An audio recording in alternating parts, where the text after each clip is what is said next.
Agora vamos entrar então no assunto do dilúvio, porque tava todo mundo, meu Deus, cadê o dilúvio? Porque essa é a temática, né? Perfeito. Máxima. O que é o dilúvio? Você que é um ultra especialista da Bíblia. Primeiramente, a gente tem que separar o universo literário, tá?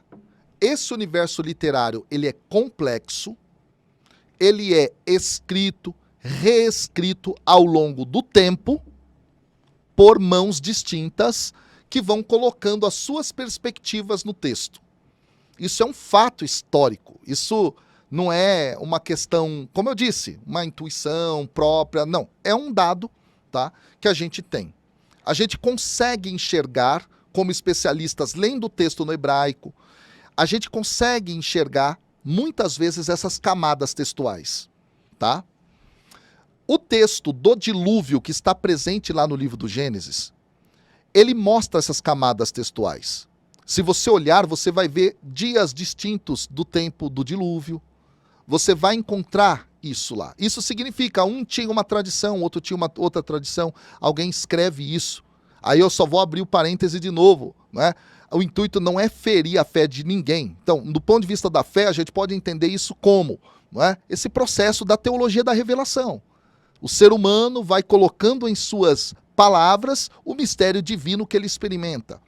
E ao longo do tempo isso vai se modificando, vai se transformando. Ponto. Então, no texto existe essa narrativa do dilúvio.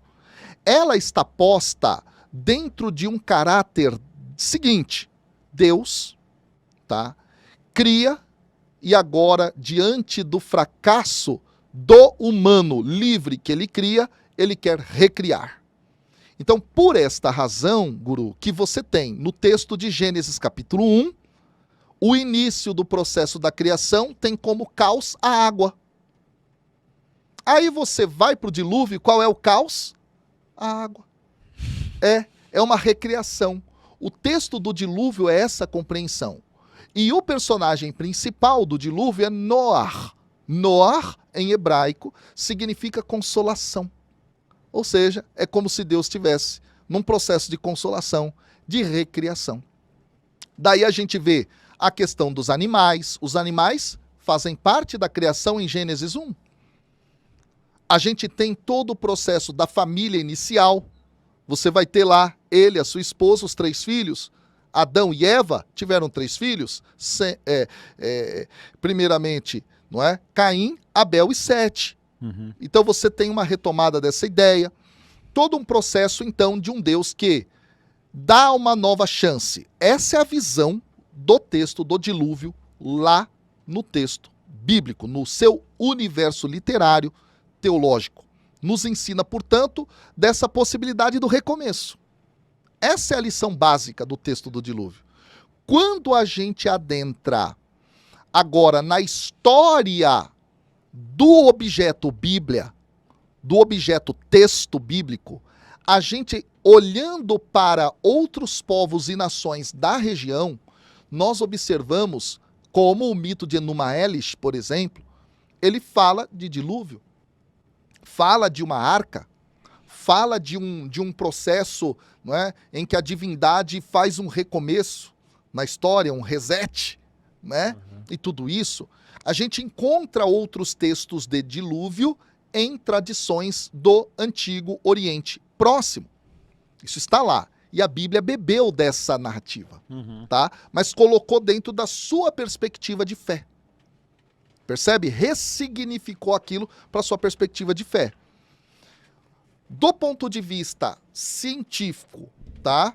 O dilúvio, tal e qual está posto dentro da Bíblia e nas outras mitologias, é impossível de ter acontecido. A gente não tem, em 40 dias de chuva, como encher toda a face da terra de água. Então é fato. Outro, nós teríamos encontrado, buscando escavações ali profundas, uma camada onde a gente encontraria esses animais todos ali, os fósseis amontoados. Não encontramos, pelo menos até agora não. Então, na realidade, do ponto de vista histórico, não bíblico. Bíblico está lá o dilúvio, tudo mais. Histórico, tá? É interessante observarmos que pode ter sido uma narrativa influenciada, sobretudo, por textos mesopotâmicos, onde Mesopotâmia significa entre rios, você tem o rio Tigre e o Eufrates, você vai ter ali processos de alagamento que são entendidos, portanto, no simbolismo da linguagem, como caos. Hoje nós entendemos que o capítulo 1 do livro do Gênesis foi escrito pelos judaítas exilados na Babilônia. Onde fica a Babilônia? Essa região. Por isso o caos é aquático. Tá? Muito interessante isso. Bom, então do ponto de vista, não é, histórico, pode ter sido uma narrativa que surgiu entre esses povos da região. Israel bebe dessa mesma narrativa, de alguma enchente que aconteceu localizada, por exemplo, e teve alguém que salvou parte da sua família e dos animais que tinha, e isso depois foi sendo recontado. A Bíblia tem acesso a essas narrativas, pega aquilo, põe dentro do seu texto, na sua narrativa a respeito da sua divindade, a respeito das intencionalidades da sua divindade, nasce o texto do dilúvio. Então é muito complexo. Então, vamos lá. Posição católica apostólica romana. Só para o pessoal entender. A igreja não descarta essa possibilidade. Porque não é dogma o texto como ele está. Não é dogma o entendimento de que o texto narra a exata história. Isso não é dogma. Posição protestante, mais calvinista, mais ligada ao fundamentalismo. Isso aconteceu exatamente como está no texto. Então você tem uma diferença muito grande de pensamentos a respeito da historicidade do relato, dependendo da linha que você vai pegar do cristianismo e até do judaísmo. Tá? Tem gente dentro do judaísmo, porque judaísmo também é muito complexo você dizer só judaísmo no singular, são judaísmos, tá? Tem judeus que não aceitam aquela historicidade. Tem outros que aceitam daquela forma, foi assim e assim por diante. Mesmo a revelia das pesquisas geológicas, das pesquisas arqueológicas, das pesquisas que foram sendo postas. E até de uma lógica. Se você pensar nas questões, por exemplo, da arca, como é que ela comporta esses animais? E o urso polar? Você põe ele numa câmara fria naquela época? Aí vem uma série de pessoas que vão trazer tentativas de explanação daquele relato falando, por exemplo, de OVNIs, que vieram aqui, pegaram os DNAs de todos os animais e depois replicaram lá na frente. Mas isso a gente não tem, eu estou falando assim, do ponto de vista histórico, como nem comprovar também isso. Entendeu? Então, o texto do dilúvio é um texto cuja lição é muito bonita, ao meu ver. Tem gente que faz análises críticas dentro do universo acadêmico bíblico, e tudo bem, é uma ciência mesmo. Ao meu ver, é um texto bonito que fala a respeito dessa nova oportunidade que Deus dá para o humano, para os animais, para a face da terra, e nesse sentido firma uma aliança e etc. Então essa é a questão do dilúvio. Eu acho isso muito importante de ser dito, não é? E respeito os posicionamentos, aqueles que entendem assim como eu, respeito aqueles que são mais fundamentalistas e que pensam que a historicidade foi concreta, exatamente como aconteceu, respeito àqueles outros que têm outras tentativas de explanação. Não é? A gente convive no universo do diferente, eu acho que isso é uma coisa importante. Agora, eu pegar esse texto e, de alguma maneira, agarrá-lo como um processo de violência contra o outro que pensa diferente, isso é um problema. E é o que, infelizmente, acontece muitas vezes dentro do posicionamento que a gente vê de cristãos ultrafundamentalistas aí que matam reputações, matam pessoas, matam a psique do sujeito, a sanidade mental de pessoas. Então é muito complexo. Mas qual que você entende que seria uma análise filosófica para avaliar ou interpretar que Deus teria errado em sua criação? Muito boa pergunta. Como que, né, um Deus então absoluto, que entende todas as eras, passado, presente e futuro, consegue lidar com uma falha de si mesmo? Perfeito. Essa pergunta é muito importante a lei, muito inteligente. E aí eu vou te explicar uma coisa. A sua concepção de Deus é uma concepção já formatada, pós-bíblica, inclusive pós-neotestamentária, pela influência do conceito de divindade grego, onde a divindade, tá, no pensamento, por exemplo, aristotélico, é aquela divindade ultra transcendental, sem conexão com qualquer tipo de maldade, porque isso seria a negação da própria compreensão de divindade. Certo? Ser perfeito e tudo mais.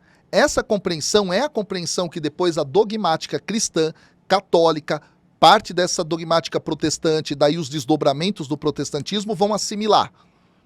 Tá? Vão partir de um aristotelismo a respeito da divindade, Santo Tomás de Aquino, uma mente brilhantíssima dentro da história, que sintetiza muito do pensamento aristotélico, do pensamento platônico, neoplatônico, da teologia cristã. Ele pega essas compreensões, tá? Elabora toda uma teologia, uma visão a respeito de Deus assim. Só que agora, quando a gente fala do dilúvio, a gente está antes disso. A gente está num período histórico onde a divindade ela é muito, mas extremamente tratada a respeito daquilo que nós vamos chamar de antropomorfismo, ou seja, a gente transfere características humanas para a divindade. A gente vê a divindade à luz daquilo que nós somos. E nesse sentido, então, a explanação inicial é dada. Agora, como eu harmonizo essa teologia posterior com essa narrativa? Existe uma dimensão interessante que é a seguinte. Quando a gente observa, tá, a divindade presente no dilúvio, número 1, quem realiza o processo do erro é a humanidade.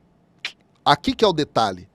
E por quê? Porque essa humanidade é criada por um Deus, amor. É assim que é a compreensão já lá da frente para cá.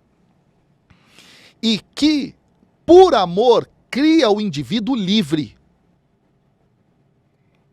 Porque não existe amor sem liberdade.